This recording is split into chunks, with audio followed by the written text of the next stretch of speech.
Hi, I'm Gerald Wessels, and I'm the team leader for the Wessels Realty team. This is a video I've sort of promised you. I did a video just recently on 10 reasons why you might want to downsize your home. Well, needless to say, it's not always about downsizing. Sometimes you're getting ready to get a larger home. And there's some very good reasons for having a larger home. I'm going to divide this series into two parts. There's going to be a part one where I'm going to talk about 5 reasons you might want to upsize. And then I'll have a part 2 where there'll be another 5 that we need to talk about concerning why you might want to upsize. Well, the amazing thing is that we live in a day and age, of course, where you kind of want, most houses are around 2,000 square feet. It wasn't always that way. I heard a thing on the radio the other day that in the 50s, the average house was around 1,100 square feet. So why are some of those reasons we are deciding, besides prosperity, of course, that we might want a bigger house?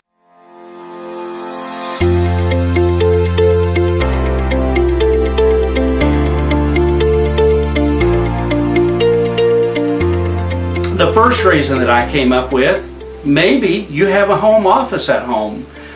There is a growing trend, of course, of working from home. Now, it doesn't work for everyone, but I happen to have a home office myself. It works real good because there's a lot of times, especially with my work, where I need to be able to run into my office and have instant access to everything that I'm doing. And so one of the reasons that you may decide that you want a larger home is that you're going to combine maybe your work office and your home office or your home and try to save some money. It just makes for more sense with your particular kind of business. So you may want a larger home that you could put a home office in. I've actually sold houses to husband and wife teams where they both needed an office.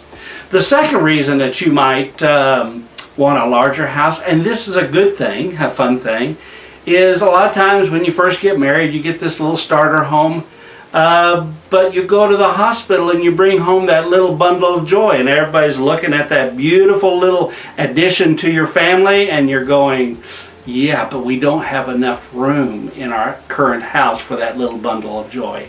And so yes, a growing family often ends up in people needing to get a bigger house. The third reason is sort of a sentimental thing with me, and it may never happen as an opportunity for me, but I've thought about it all my life. Back when I was in college, which was a long time ago, in a sociology class, it talked about a time when your elderly parents or an elderly relative might come and live with you. Well, I'm not pushing that on you. I'm not guilting it on you, but it just talked about the extreme benefit of spending those very special last years with somebody. Well, needless to say, to set up something like that, you might need maybe a little separate area where they might want to live. It may be a basement, it may be a second story, whatever it might be. It would imply that you need a bigger house, and it works real well for a lot of people.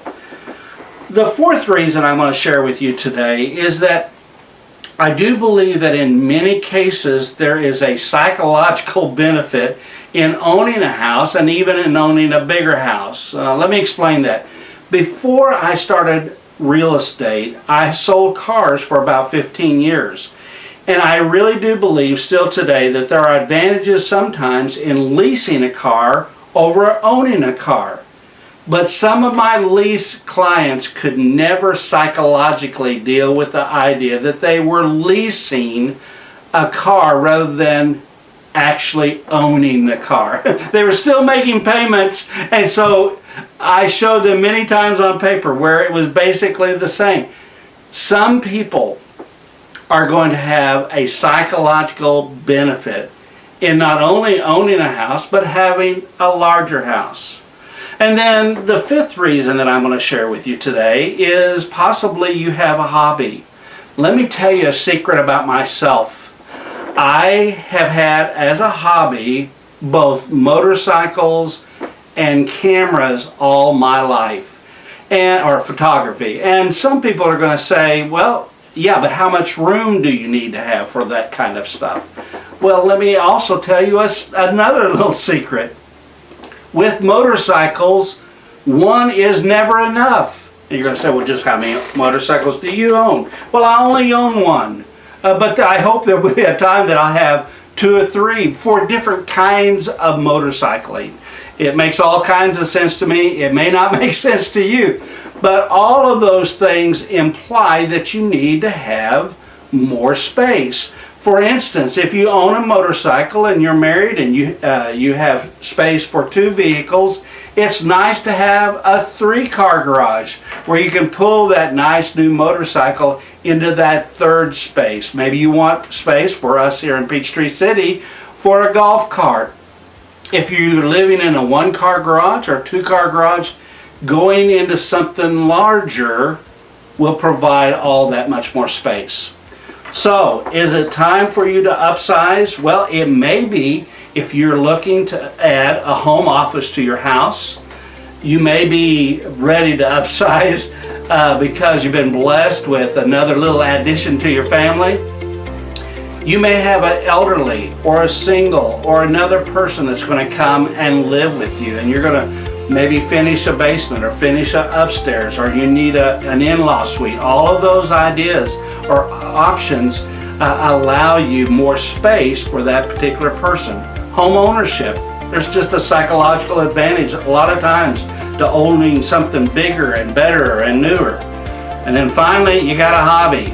I don't know what your hobby is. You know, I've seen people who are painters and they like to have a room just for their art, a place for your craft. So if one of these items is something that you're interested in and you're getting ready to upsize, I hope that you'll contact me, Gerald Wessels.